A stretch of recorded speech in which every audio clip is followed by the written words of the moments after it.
Good morning. Thank you, Navneet, for taking us to the future. Looks very exciting and very complex as well. Uh, I'm going to be talking about the Global Shared Service Center, because we are used to talking SSC for Bureau Veritas, and it's going to be a little different. It's not working.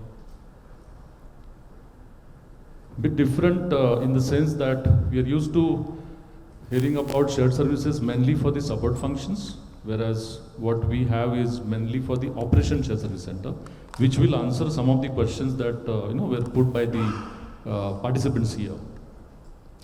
So I'll be speaking about collaboration between people, process, and technology. That is also one of the expectation of the audience here. And how do we go to the next normal? Bureau Veritas is actually in the business of conformity assessment. You would have heard about certification, ISO and all that.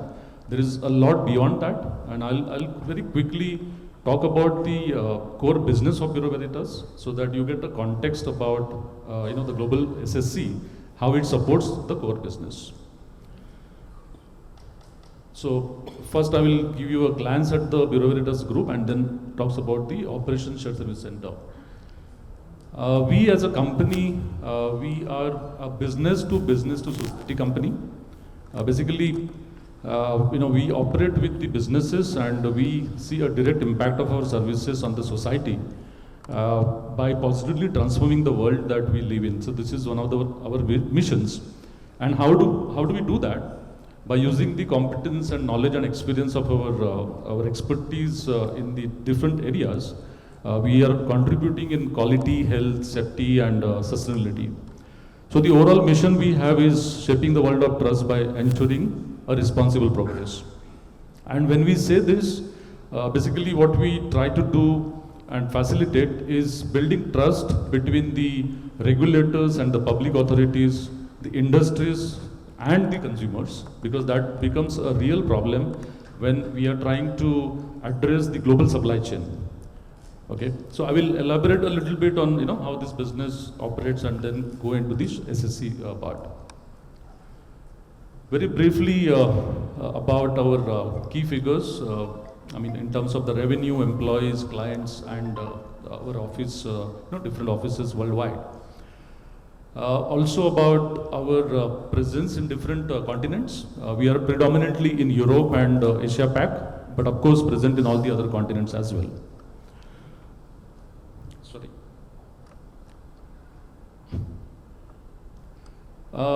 This is the slide which talks a bit about the spread of services that we have when we talk about quality, health, safety, environment, sustainability.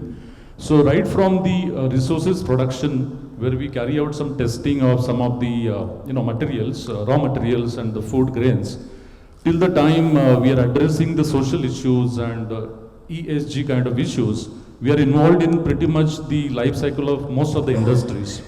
Whether it is to do with the energy transition or supply chain or construction, building and infrastructure, or the latest technologies like EV and mobility, to the different governance requirements of CSR and ethics. So this is where we are all present, and very important for you to know that this is the background of the business, global business that we support. Coming to the specifics of the Global Operation Shared Service Center, briefly, this is what is the scope. We are actually split into two different missions.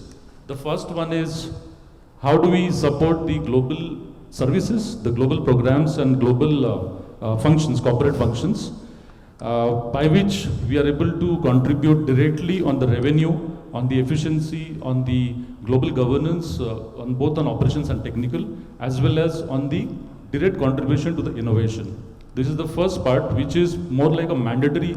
The entire 140 country offices will have to pass through this channel.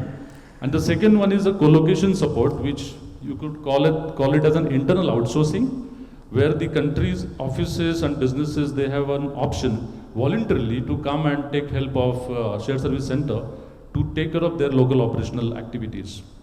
So here we take care of the front and back office, client management, and a lot on the financial back office activities.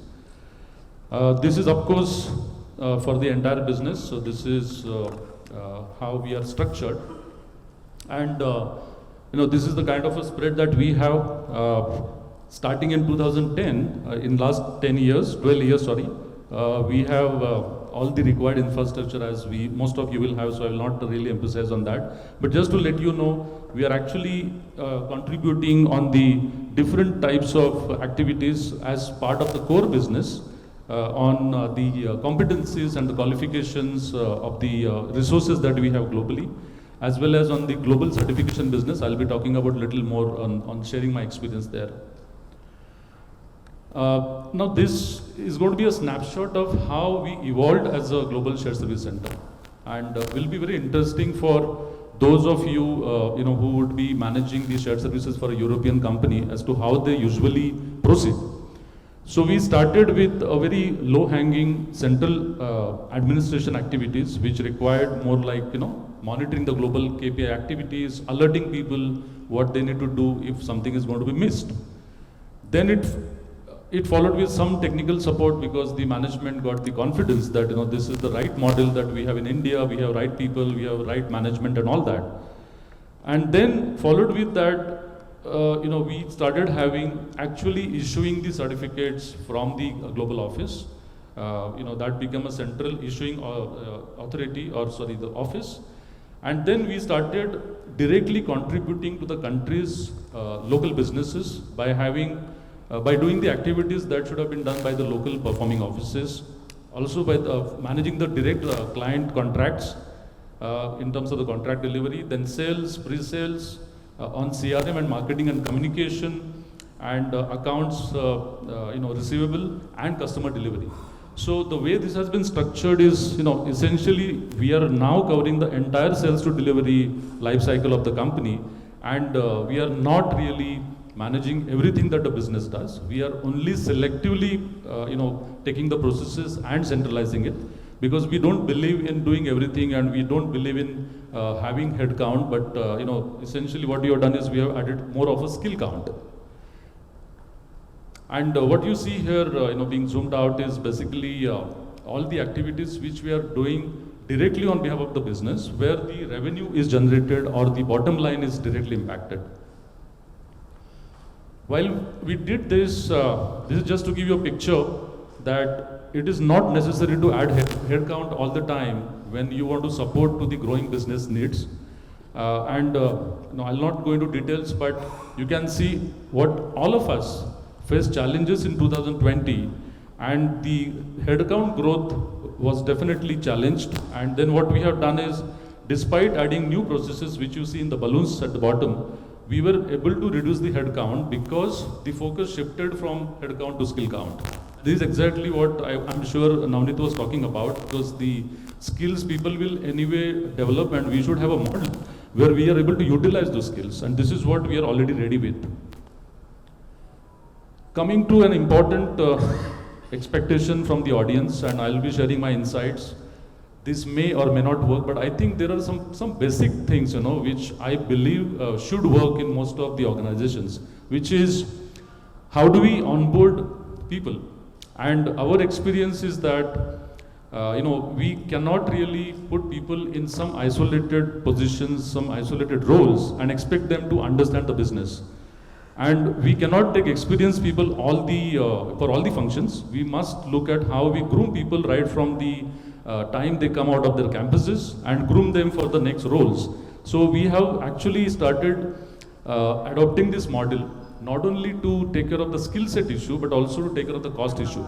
Because the moment you take people at the ground level and you groom them, we have seen that their loyalty and their tenuity has been very, very good. So we have these programs of interns, and we have a very comprehensive, what we call as induction, enablement, empowerment and calibration program, which we run in a very rigorous manner. Then we have engagement surveys, career progression that we provide not only vertically but horizontally, which is also what was shared by the earlier speaker. Then these are the things which you would have heard, but what I want to say is that we have been able to implement them and we have been able to get value out of it. Rewards recognition and overseas opportunity is something that comes as part of it. As we find people fit to do more complex activities and be more closer to the business and to the customer, we also give them opportunity to go overseas. And we are also, checking, dipsticking on how the climate has been. So through the external agency, Glint, we have been able to see the participation of people in the surveys, what is the kind of favorable and unfavorable, and look at those specific feedback and work on them. Especially, we are also looking at inclusion. So we have a target that by 2025 we will have at least 50%. We are quite close to that. About 46% of our staff are female. So we are working on that overall inclusion policy. And we have also been running the employee NPS, which we recently started, and we wanted to see if after a lot of changes that happened after 2020, are people still engaged? Do they see that we are relevant for them? Are we providing them the career opportunities as per their aspirations? This is something that we are checking. So overall, what all things that we have done, and I'm proud to say that most of the things are working well. So when we look at how the entire development has happened from the very low skill kind of a back office activity that we started in 2010 to providing application support, and then to the to directly contributing to the business intelligence part of the business, I would say the key success factor is the decision that we have taken to first let people understand the business context, and that happened right at the inception of the shared service center. And then it becomes very easy for them to relate with what are the different algorithms or different logics with which the applications have been developed. And once they do that, they are able to support, and we have a project management office now because they understand the business, they are able to interact with the stakeholders in a much more confident manner. And today, BI is not about knowing a particular type of tool, whether it is Tableau or Power BI.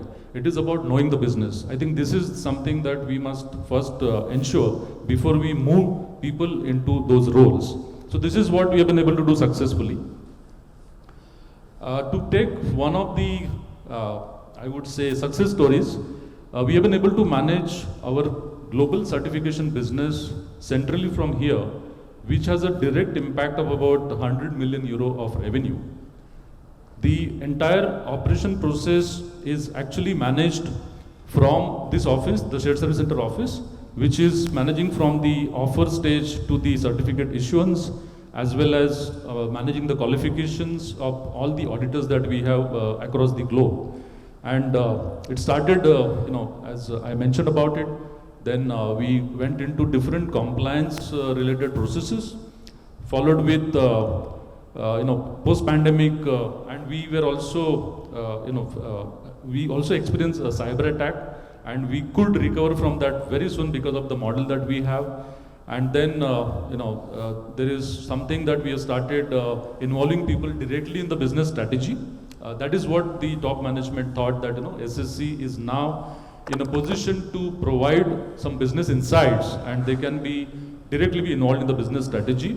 And this is how we would like to continue as part of the agile methodology with rapid communication and zero shutdown, because we have now work from anywhere.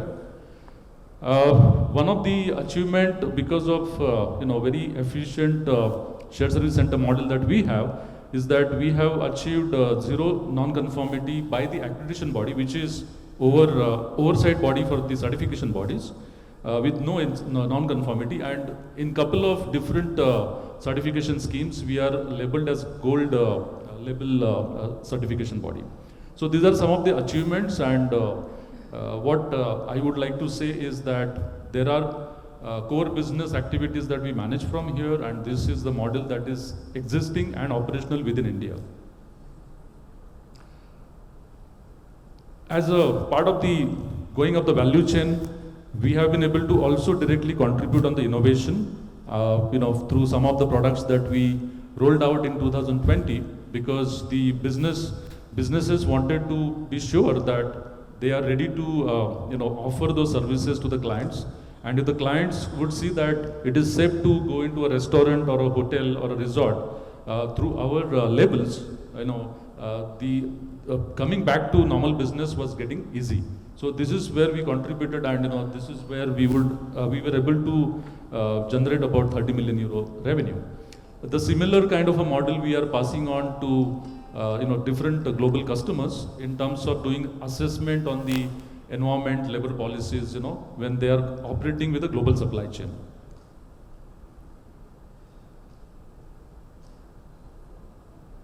So if I would summarize, if we are able to make people knowledgeable about the knowledge of the business and make them credible to the rest of the world, the stakeholders, and recognize them, empower them, and give them the career opportunity, the agility and the sense of responsibility comes very naturally to them.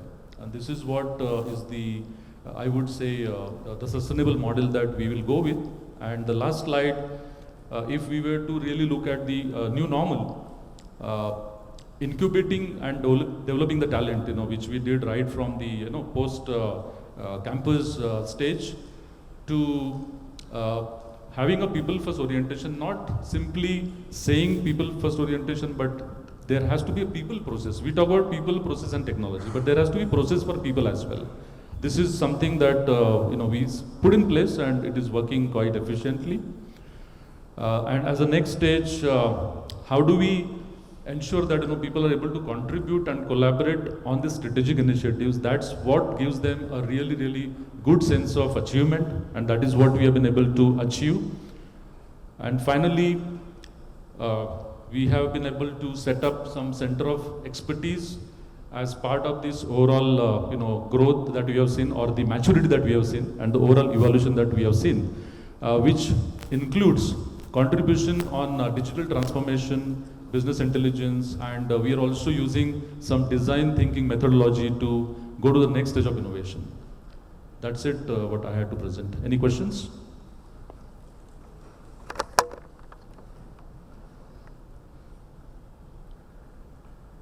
Okay, thank you. Thank you so much, sir.